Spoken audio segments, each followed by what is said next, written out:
ہم اپنے بچوں کو سچ سکھائیں، اپنی اولاد کی تربیت اس انداز میں کرے کہ وہ سچ بولیں. خصوصاً جو میں نے آپ کو یہ واقعہ سنایا نا حضرت اسماء بنت یزید رضی اللہ تعالیٰ عنہ کا، گھر والوں کو سنائیں، انہیں کہیں یہ جو ہم بچوں کو لالچ دیتے ہیں یہ ٹھیک نہیں ہے. اعوذ باللہ من الشیطان الرجیم، بسم اللہ الرحمن الرحیم. ومن الناس من يقول آمنا بالله وباليوم الآخر وما هم بمؤمنين. یہاں سے اللہ تبارک و تعالی داعی کی دعوت کی وجہ سے پیدا ہونے والے ان گروہوں میں سے تیسرے گروہ کا تذکرہ کر رہے ہیں. پہلا گروہ آپ حضرات کو بتایا ان لوگوں کا جنہوں نے دل و جان سے آقا علیہ الصلوۃ والسلام کی بات کو تسلیم کیا، آقا علیہ الصلوۃ والسلام کے لائے ہوئے دین کو دل و جان سے تسلیم کیا. اللہ تعالیٰ نے فرمایا اولئک علی ھدی من ربہم واولئک ھم المفلحون. جن لوگوں نے تسلیم کیا وہی لوگ ہدایت پر ہیں اور وہی لوگ کامیاب. دوسرا طبقہ ان لوگوں کا بنا جنہوں نے دل و جان سے انکار کیا، ایسے لوگ جو ہے وہ کافر ٹھہرے. اللہ تعالیٰ نے فرمایا کہ وَلَهُمْ عَذَابٌ عَظِيمٌ، ان کے لیے بڑا دردناک عذاب. تیسرا گروہ بچتا تھا جس نے زبان سے تو اقرار کیا اور دل سے انکار کیا. آج کی آیات مبارکہ میں انہیں لوگوں کا تذکرہ ہے. ایسے لوگوں کو منافق کہتے ہیں. وَمِنَ النَّاسِ مَن يَقُولُ آمَنَّا بِاللَّهِ، لوگوں میں کچھ ایسے بھی ہیں جو کہتے ہیں ہم ایمان لائے اللہ پر، وَبِالْيَوْمِ الْآخِرِ، اور دن قیامت پر، وَمَا هُم بِمُؤْمِنِينَ، اور وہ ہرگز مومن نہیں. نفاق کی دو قسمیں ہیں، ایک ہے نفاق اعتقادی اور دوسرا ہے نفاق عملی. نفاق اعتقادی کہتے ہیں کہ جس کے دل میں بالکل بھی ایمان نہ ہو، زبان پر اقرار ہو، دل میں بالکل ایمان ہو ہی نہ، اسے کہتے ہیں نفاق اعتقادی. عقیدے کی وجہ سے یہ منافق ہے، عقیدتاً منافق ہے. عقیدتاً منافق کا مطلب یہی ہے کہ اس کے دل میں ایمان ہے ہی نہیں، زبان سے بس اقرار کر رہا ہے جی میں تو ایمان والا ہوں، میں تو مومن ہوں. تو یہاں انہی کا تذکرہ ہے. یہ جو ہے یہ نفاق بہت سخت ہے. اللہ تعالیٰ قرآن پاک میں ارشاد فرماتے ہیں ان المنافقین فی الدرک الاسفل من النار، بے شک منافق جو ہے وہ جہنم کے سب سے نچلے خانے میں ہوں گے، سب سے نچلے طبقے میں. اللہ تعالیٰ ہماری حفاظت فرمائے. دوسرا ہے نفاق عملی. نفاق عملی کہتے ہیں کہ دل میں ایمان ہو لیکن کام منافقوں والے کرے. دل میں ایمان ہو لیکن کام منافق والے کرے، عمل سے لگے کہ یار یہ تو بندہ صحیح نہیں ہے، یہ تو بندہ منافق ہے، تو منافقوں والے کام ہے، تو وہ جو ہے وہ ایمان والا تو ہوگا. تو اس میں آپ صلی اللہ علیہ وسلم نے منافق وہ جو نفاق عملی ہے اس کے اللہ کے نبی علیہ الصلوۃ والسلام نے 4 قسمیں بتائیں.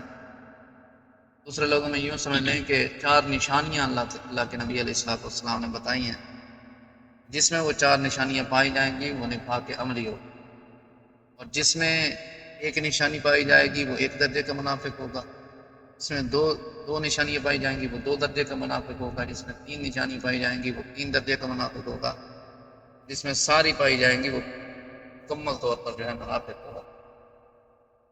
اللہ کے نبی علیہ الصلوۃ والسلام نے منافق کی نشانیاں بیان کرتے ہوئے بیان فرمایا اذا حدث کذب، بات کرے تو جھوٹ بولے، بات کرے تو جھوٹ بولے، بات بات پہ جھوٹ بولنے والا یہ منافق ہے. بات بات پہ جھوٹ بولنے والا یہ منافق ہے. اور جھوٹ کی اتنی نحوست ہوتی ہے کہ فرشتے جو ہے جھوٹ بولنے کی وجہ سے 1 میل دور چلے جاتے ہیں. اللہ تعالیٰ نے فرشتوں کی ڈیوٹیاں لگائی ہوئی ہیں. کچھ فرشتے ایسے ہیں جو انسان کے منہ کے قریب کی ڈیوٹی. ایمان والا جب اپنی زبان سے اللہ کے نبی علیہ الصلوۃ والسلام پر درود پاک پڑھتا ہے تو فوراً فرشتے قبول کرتے ہیں اور آقا علیہ الصلوۃ والسلام کے دربار میں پہنچا دیتے ہیں. اسی طرح بندہ سبحان اللہ، الحمدللہ، اللہ اکبر تسبیحات پڑھتا ہے اچھائی کی بات کرتا ہے تو اس کو جو ہے وہ فوراً لکھ لیتے ہیں. لیکن جب یہی بندہ جھوٹ بولتا ہے، ویسے اللہ کے فرشتے اس کے ساتھ لگے رہتے ہیں. جیسے یہ جھوٹ بولتا ہے اللہ کے فرشتے اس سے ایک میل دور چلے جاتے ہیں. جھوٹ کی اتنی نہ ہو سکتی. اس وجہ سے جھوٹ سے بچنا چاہیے. آج ہم دیکھیں ہمارے اندر جھوٹ پایا جاتا ہے یا نہیں پایا جاتا؟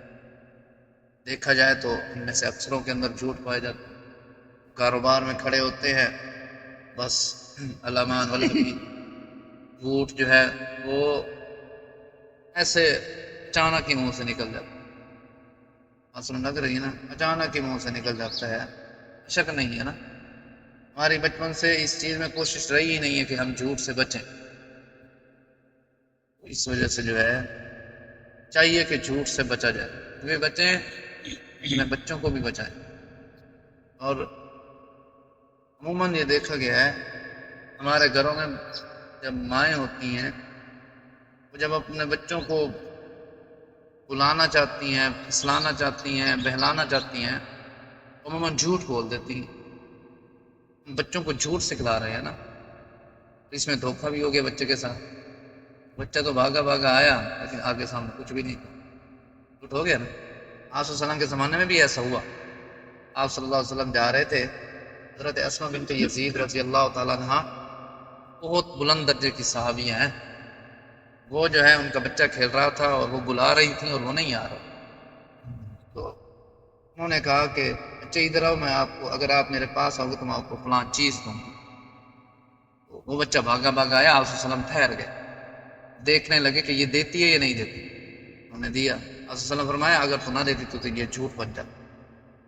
آپ صلی اللہ علیہ وسلم فرمایا اگر تم بچے کو فلاں چیز نہ دیتی یہ پھر تیرے لیے جھوٹ بن جاتا. اس وجہ سے ہمیں چاہیے کہ ہم جو ہے جھوٹ سے بچیں، ہم پریکٹس کریں. آج اگر ہم اپنے بچوں کو جھوٹ سکھائیں گے، کل کو کیا خیال ہے وہ سچ بولے گا؟ جھوٹ ہی بولے گا. حضرت شیخ عبد القادر جیلانی رحمۃ اللہ علیہ کے بارے میں آتا ہے، وہ جب پڑھنے کے لیے جانے لگے نا، اس وقت قافلے چلا کرتے تھے اور قافلے والے اکثر لوٹ بھی جایا کرتے تھے، لوگ ان کو لوٹ لیا کرتے تھے. تو ان کی والدہ محترمہ نے ایسے ان کی قمیض جو تھی نا، قمیض کے اندر پہلے لوگ تھیلیاں ہوتی تھیں، ان تھیلیوں میں پیسے رکھتے تھے، دنانیر جو بھی تھے. ان کی والدہ نے ان کی قمیض کے اندر کی طرف نا ایسے سی دی. اب وہ جا رہے ہیں قافلے کے ساتھ پڑھنے کے لیے. قافلے کو ڈاکوؤں نے روک لیا. ڈاکو مال کی تلاشی کرنے لگے، لوگوں سے چیزیں چھیننے لگے. جو ان کے پاس نقدی تھی، جو کچھ بھی تھا وہ ان سے چھیننے لگے، اپنے پاس رکھنے لگے. ایک بچہ حضرت شیخ عبد القادر جیلانی رحمۃ اللہ علیہ کے بارے میں پاس آیا، تلاشی لی، کچھ نہ ملا. ہاں بچے تیرے پاس کچھ ہے؟ جی ہاں. کہاں ہے؟ کیا ہے؟ ہاں میرے پاس پیسے ہیں. ہے کہاں؟ سیے ہوئے ہیں. اس نے کہا چھپایا کیوں نہیں؟ جھوٹ بول دیتا، چھپ جاتے، بات ختم ہو جاتی. کہنے لگا نہیں، میری ماں نے کہا تھا کہ بچے ہمیشہ سچ بول. جاتے سر والدہ نے کہا بھی تھا نا بیٹا سچ بول. وہ جو ہے نا، وہ جو ڈاکوؤں کا گروہ کا شخص تھا، اس بچے کو اپنے سردار کے پاس لے گیا. اس کی بات سنیں یہ کیا کہہ رہا. ہاں بچے کیا بات ہے؟ اس نے کہا جی میرے پاس پیسے ہیں. کہاں ہیں؟ فلاں جگہ ہیں. بتایا کیوں ہے؟ کہا جاتا، تلاشی تو ویسے ہی ہم نے لے لی تھی، چھوڑ دیتے تجھے. اس نے کہا انہوں نے کہا میری والدہ نے کہا تو سچ بول. اس ڈاکو کے دل پر اتنا، سردار پر اتنا اثر ہوا، کہنے لگا یار یہ چھوٹا بچہ ہو کر والدہ کا اتنا فرما بردار ہے، میں اتنا بڑا ہو کر اپنے رب کا نافرمان. اور اسی وقت توبہ کی جھوٹ سے اور پینا وہ مال سارا واپسی کر. یہ ہے سچ کی برکت. ہم اپنے بچوں کو سچ سکھائیں، اپنی اولاد کی تربیت اس انداز میں کریں کہ وہ سچ بولیں. خصوصاً جو میں نے آپ کو یہ واقعہ سنایا نا حضرت اسماء بنت یزید رضی اللہ تعالیٰ عنہ کا، گھر والوں کو سنائیں، انہیں کہیں یہ جو ہم بچوں کو لالچ دیتے ہیں یہ ٹھیک نہیں ہے. اس طرح جو ہے ہمیں چاہیے. نہیں تو نتیجہ کیا ہے؟ آپ صلی اللہ علیہ وسلم کی زبان مبارک سے ہم ایک درجے کے منافق بن رہے، ایک درجے کے منافق بن رہے. آگے اور بھی اقسام آئیں گی، اس میں پتہ چلے گا کہ یار ہم تو باقی منافق ہیں. اذا حدث کذب واذا وعد اخلف وَإِذَا اؤْتُمِنَ خَانَ، وَإِذَا خَاصَمَ فَجَرَ، جب معاملہ ہوگا، لڑائی جھگڑا ہوگا تو اس وقت گالم گلوچ کرے گا.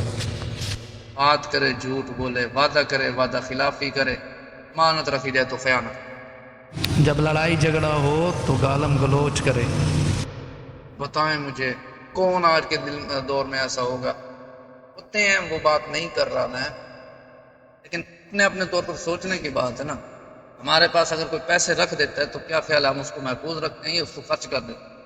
اسی طرح ہم اگر کسی کو وعدہ کرتے ہیں تو کیا خیال ہے وعدہ وفائی کرتے ہیں یا وعدہ خلافی کرتے ہیں؟ بہرحال ان چیزوں سے جو ہے ہمیں بچنا چاہیے. اللہ تبارک و تعالیٰ سے دعا ہے کہ اللہ تبارک و تعالیٰ جو کچھ کہا سنا